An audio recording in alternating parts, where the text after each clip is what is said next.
Menanti sembahyang yang terpersembahkan kepada Allah. Tak kalah hana tahiyah dengan segala wajib, rukun, sunat dan hayah macam-macam tu. Yang dengan sembahyang dia putar. Jadi hana yung tiajuk dekat Allah.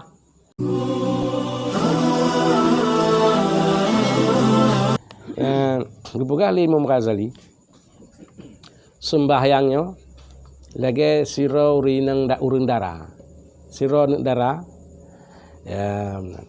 yang akan terpersembahkan ke siro raja sebagai hadiah.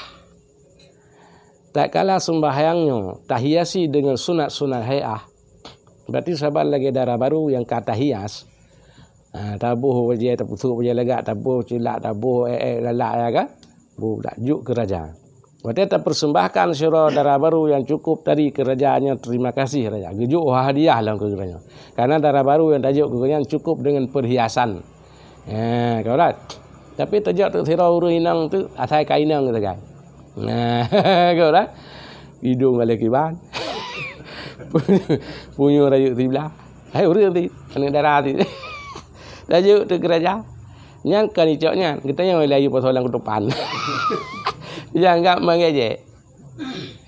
Menan umpama ji, tak kalah kita persembahkan sembahyang kita kepada Allah dengan lengkap dengan sunat dan hayah ji, kita berarti lengkap tak persembahkan siro permaisuri yang tadi kerajaan no dicoknya kita yang hadiah lagi.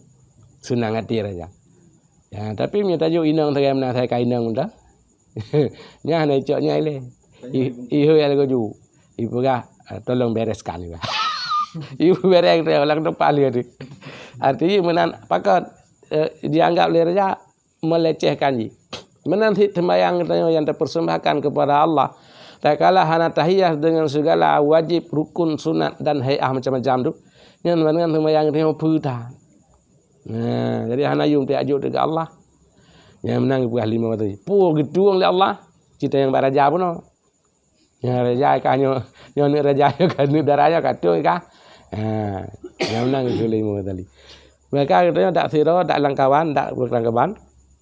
Sembahyang tak usahakan berlengkap terus bak hayah. Te hayah, hai doa iftitah.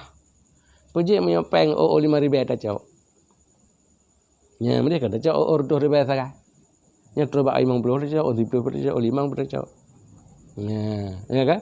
Puji bak ibadat dah cak yang pokok-pokok mentang yang buah-buah nak cak. Padahal ya kan? Buah yang dah cak ti. Puji bak menyabak peng dah cak, atat terba yang buah dah cak.